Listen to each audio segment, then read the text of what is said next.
अब स्टार्ट करते हैं हार्मोनिक प्रोग्रेशन। लिखो हार्मोनिक प्रोग्रेशन।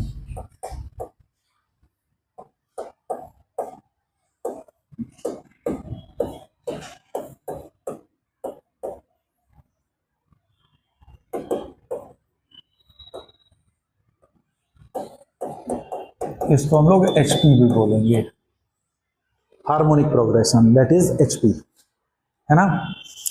क्या होती है हार्मोनिक प्रोग्रेशन? देखो, अगर कोई नंबर्स A, B, C ये HP में दिए गए हैं, अगर कोई नंबर्स HP में दिए गए हैं, तो इन नंबर का मैं अगर रेसिप्रोकल लूं तो ये AP में होने चाहिए।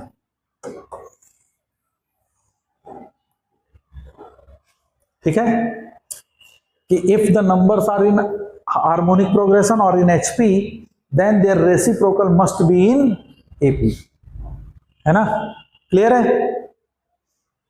तो हार्मोनिक प्रोग्रेशन की जो भी कैलकुलेशन होगी उसको कैसे तुम करोगे? उसको तुम रेसिप्रोकल ले लो और HP की सीरीज पूरी अप्लाई कर दो, तो you will get the result, है ना। फॉर एग्जाम्पल, अब जैसे मान लो, अगर पहले तो इसको समझो कि जैसे मैं कहूं 1, 1/2, 1/3, 1/4, क्या ये HP में है? मैं पूछ रहा हूं, क्या ये HP में है? तो हम पहले इन नंबर का रेसिप्रोकल लेंगे, तो 1, 2, 3, 4, क्या ये AP में है? क्या ये नंबर AP में है? Yes, they number are in AP।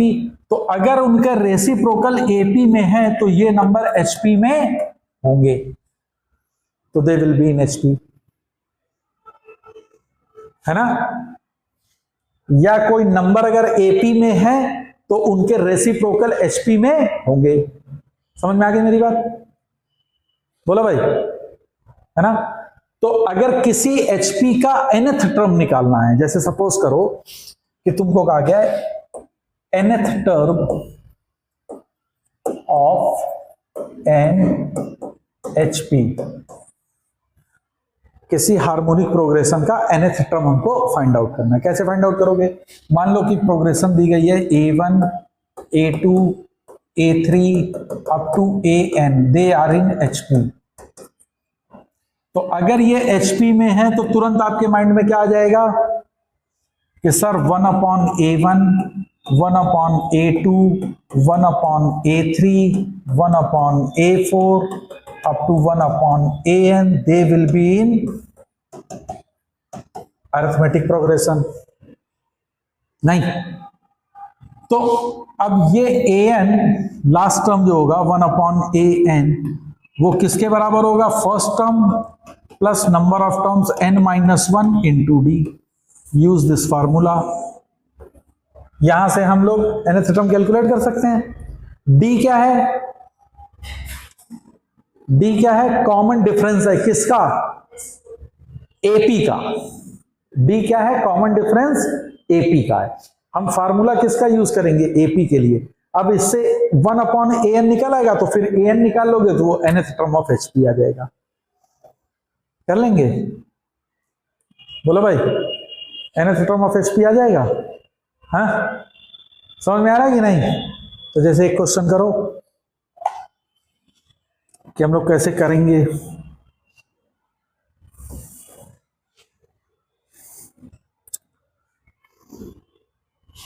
Question है,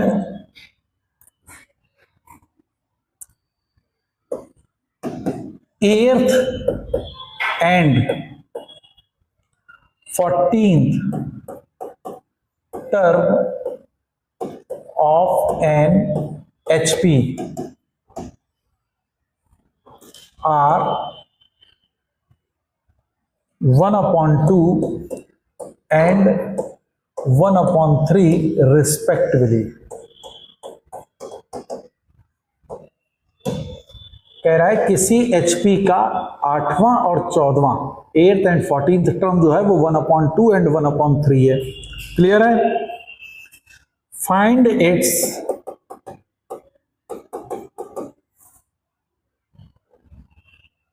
ट्वेंटियथ तो कहते हैं इस HP का 20th टर्म को फाइंड आउट करिए। कैसे करेंगे इसको, क्या होगा सॉल्यूशन? तो देखो सबसे पहले HP का 8th टर्म है 1/2, तो AP का 8th टर्म क्या होगा? 8th टर्म ऑफ AP क्या हो जाएगा? 2 नहीं हो जाएगा? बोलो भाई, HP की कोई भी प्रॉब्लम आएगी उसको तुम्हें किस में कन्वर्ट करनी है? AP में, एंड देन प्रोसीड। ओके, तो अगर HP का 8th टर्म 1/2 है तो क्वाइट ऑब्वियस सी बात है कि उसी AP का 8th टर्म 2 होगा, और 14th टर्म क्या होगा? क्या हो जाएगा? 3। ये तो हमको क्लियर हो गया। अब हमको AP के बारे में क्या क्या नहीं मालूम है? First term and common difference. तो जो चीज नहीं मालूम है एज्यूम कर लिया कि फर्स्ट टर्म A है और उसका कॉमन डिफरेंस जो है वो D है, और ये फर्स्ट टर्म है A1 मान लेते हैं, और कॉमन डिफरेंस D है किसका? AP का। तो अब जरा मेरे को बताओ 8th टर्म यानी कि 2 इज इक्वल टू क्या हो जाएगा? A + 7D। अब ये तुमको समझ में आ गया होगा, 8 - 1 × D है ना। और इसी तरह से 3 is equal to A + 13D। दोनों को सब्ट्रैक्ट कर दो तो 1 is equal to 6D, so D comes out to be 1/6। बोलो भाई, D की वैल्यू कितनी आ गई? 1/6 है ना। और A की वैल्यू क्या आ जाएगी?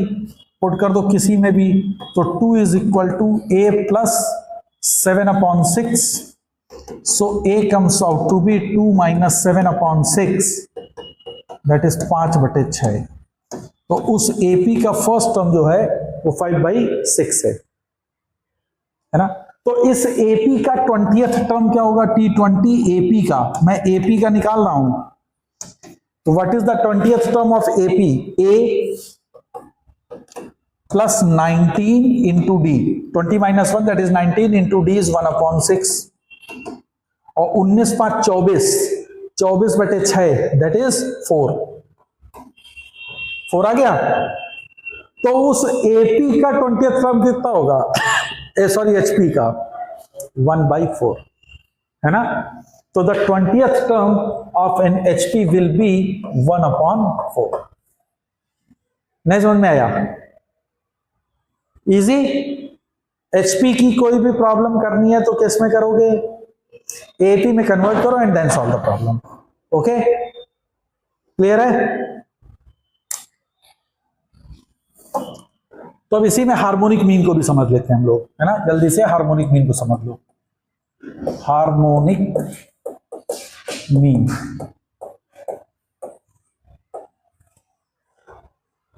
हार्मोनिक मीन क्या है कि मान लो जैसे कि 2 नंबर्स हैं A एंड B, चाहे A B C 3 नंबर हैं, और ये आपके HP में है।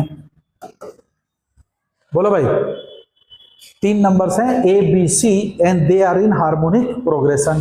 तो अगर ये 3 नंबर हार्मोनिक प्रोग्रेशन में हैं तो HP के लिए तो जैसे ही हमने हार्मोनिक प्रोग्रेशन देखा तुरंत मेरे माइंड में स्ट्राइक किया क्या कि इसको किस में कन्वर्ट करना है? AP में। तो तुरंत मैंने कहा कि सर 1/A 1/B 1/C जो होंगे ये AP में होंगे। यस, परफेक्ट है ना। और अगर ये AP में है तो हमको मालूम है कि जो मिडिल टर्म होता है वो एक्सट्रीम दोनों टर्म के सम का हाफ होता है। तो मैं कह सकता हूं कि 1/B is nothing but 1/A + 1/C divided by 2 होगा। तो मतलब क्या हो गया यहां से कि 2/B is equal to 1/A + 1/C, और यहां से अगर तुम सॉल्व करोगे तो B comes out to be 2AC/A + C। बोलो भाई, B की वैल्यू क्या आ गई? 2AC/A + C। अब B है क्या? अब इधर ध्यान दो, what is this B? A और C के बीच का हार्मोनिक मीन है। B तो ओरिजिनल तो हार्मोनिक मीन था ना A और C का। तो अगर कोई भी 2 नंबर तुमको दिए गए A एंड C और इनका हार्मोनिक मीन पूछा जाए तो हार्मोनिक मीन क्या हो जाएगा? इनका दोनों का प्रोडक्ट डिवाइड कर दो दोनों को और फिर 2 से मल्टीप्लाई कर दो, सम से डिवाइड करके 2AC/A + C। क्लियर?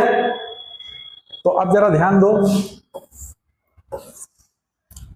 मेरे पास दो नंबर हैं ए एंड बी, कोई भी है ना, ये मैं बता रहा हूं, चाहे इधर देख लो, relation between M GM HM, बस छोटा सा एक रिलेशन अभी बता रहा हूं, बाकी इनकी कई प्रॉपर्टीज हैं that we will cover in the next turn. Okay, तो अब जरा देखो, अगर मान लो कोई दो नंबर है ए और बी, तो पहला इनके बीच का ए एम, मान लो कैपिटल ए से रिप्रेजेंट कर रहे हैं ए एम को, तो ए एम क्या होगा, ए प्लस बी बाई टू। इन दोनों नंबर के बीच का ज्योमेट्रिक मीन कैपिटल जी से रिप्रेजेंट कर रहा हूं, क्या हो जाएगा, अंडर रूट ए बी। और तीसरा है, इन दोनों के बीच का अगर मैं हार्मोनिक मीन को कैपिटल एच से रिप्रेजेंट करूं, तो वो 2ab upon A plus B के बराबर होगा। बोलो, अब जरा यहां देखो, एच को मैं लिख सकता हूं A B upon A plus B upon two. बोलो भाई, लिख सकता हूं H is equal to A B upon A plus B upon two. A B क्या है, जी स्क्वायर, और A plus B upon two क्या है, कैपिटल ए। तो मैं कह सकता हूं कि H is equal to G square upon A, और यहां से मैं कह सकता हूं कि G square is equal to A H. और इससे तो एक तो ये रिलेशन होता है कि arithmetic mean into harmonic mean जो होता है वो ज्योमेट्रिक मीन के स्क्वायर के बराबर होता है, पहली चीज क्लियर है। दूसरी चीज ध्यान दो, इधर देखो, इसी इक्वेशन को तुम कैसे लिख सकते हो, इस इक्वेशन को मुझे लिखना है तो मैं कह सकता हूं कि H upon G is equal to G upon A, yes, G square is equal to A H, है ना। और इस चीज को देख के तुम्हें दिख रहा है कि एच जी ए ये जीपी में होंगे। बोलो, यानी कि किन्हीं भी दो नंबर के बीच के अगर हार्मोनिक मीन, ज्योमेट्रिक मीन और अरिथमेटिक मीन निकाले जाए तो वो किस में होते हैं, जीपी में होते हैं। उनके जो मीन्स होते हैं, the means will be in GP. Is that okay? समझ में आ गया कि दो नंबर के बीच का अरिथमेटिक मीन, ज्योमेट्रिक मीन और हार्मोनिक मीन्स के बीच का क्या रिलेशन होता है कि G square equal to A H होता है, और ये तीनों मीन्स जो होते हैं that is A G and H, they will be in geometric progression. क्या यहां तक क्लियर है? तो एक क्वेश्चन और करते हैं।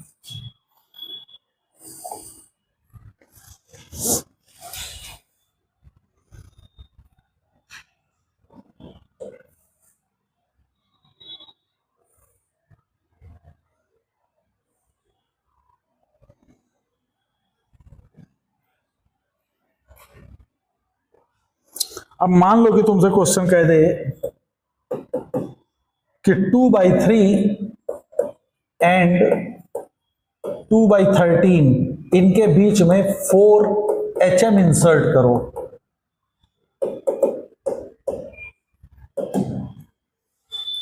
चार HM इंसर्ट करो, तो इसको कैसे करोगे, कैसे स्टार्ट लेंगे हम लोग? बेसिकली ये तुम देखो ऐसे लिखोगे, ये बनेगा 2/3 H1 H2 H3 H4 और 2/13 ये किस में होंगे, HP में। सर चार अरिथमेटिक मीन, हार्मोनिक मीन मैंने इंसर्ट कर दिया। बोलो भाई, अगर ये HP में है तो बउआ बताओ क्या होगा, 3/2 1 upon H1 1 upon H2 1 upon H3 और 1 अपॉन H4 कॉमा 13 अपॉन 2, ये किस में हो जाएंगे, AP में। तो अब बेसिकली तुमसे वो क्वेश्चन क्या कह रहा है कि 3/2 एंड 13/2 के बीच में चार अरिथमेटिक मीन इंसर्ट कर दीजिए। बोलो, ये चारों क्या हैं, 4 अरिथमेटिक मीन्स। तो इनको मान लो कि तुम ये, इसको मैं अभी A1, इसको A2, इसको A3 और इसको A4 कह दे रहा हूं। बोलो भाई, तो टोटल नंबर ऑफ टर्म्स कितने हैं, 16। ध्यान से समझ में आ रहा है? Sorry, total number of terms 6 हैं। समझ में आ रहा है कि नहीं आ रहा? तो 6 टर्म्स है, तो 13/2 last term is equal to first term that is 3/2 plus n-1, तो 6 - 1 दैट इज 5 इंटू इसका कॉमन डिफरेंस अगर डी है तो ये कितना आ जाएगा 10/2 that is 5 is equal to 5d, so d comes out to be 1। क्या ये चीज समझ में आई कि उस AP का जो कॉमन डिफरेंस होगा वो 1 हो जाएगा। भाई देखो ये लास्ट टर्म है, ये फर्स्ट टर्म है, टोटल नंबर ऑफ टर्म्स कितने हैं 6, तो कितना होगा n last term is equal to first term plus n minus 1, 6 minus 1 that is 5 into d। तो इसको सॉल्व करोगे तो d comes out to be 1। अब d जब तुम्हारा 1 आ गया तो बताओ a1 क्या आ जाएगा 3/2 प्लस d दैट इज 1। बोलो भाई, तो ये कितना आ गया 5/2। अगर a1 5/2 है, a1 5/2 है तो h1 क्या है 2/5, रेसिप्रोकल हो जाएगा। तो if a1 is 5/2 then h1 is 2/5। नहीं समझ में आया? इसी तरह से अगर a2 कितना हो जाएगा 5/2 प्लस 1 दैट इज 7/2, तो h2 क्या हो जाएगा 2/7। तो समझ में आ गया कि HP की कोई भी प्रॉब्लम है तो उसको आप केवल उसका रेसिप्रोकल बनाइए और अरिथमेटिक प्रोग्रेशन को अप्लाई करिए, you will find the solution. क्या ये क्लियर होगा? नहीं समझ में आया? इजी है ना? एक क्वेश्चन और करो।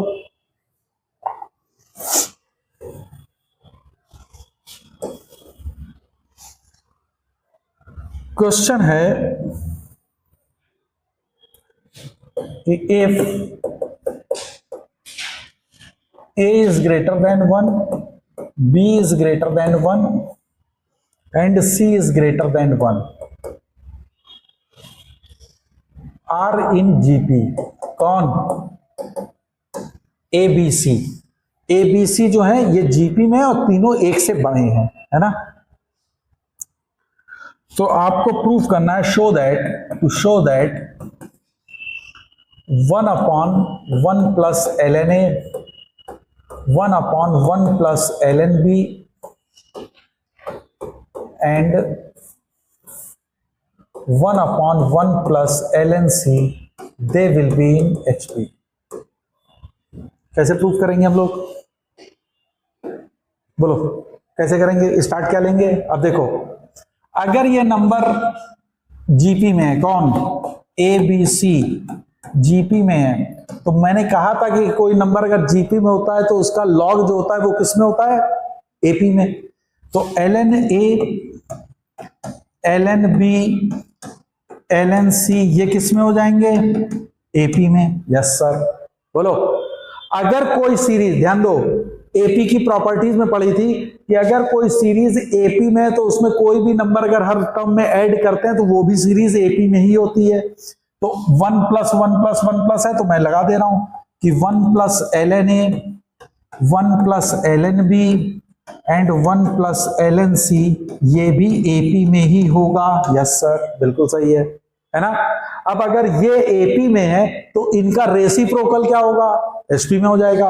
और वही प्रूफ करना है कि 1/1 + ln A 1/1 + ln B and 1/1 + ln C obviously ये HP में होगा, हेंस प्रूव्ड। नहीं समझ में आया? क्लियर? आसान था। Just only apply the property and get the solution. Okay.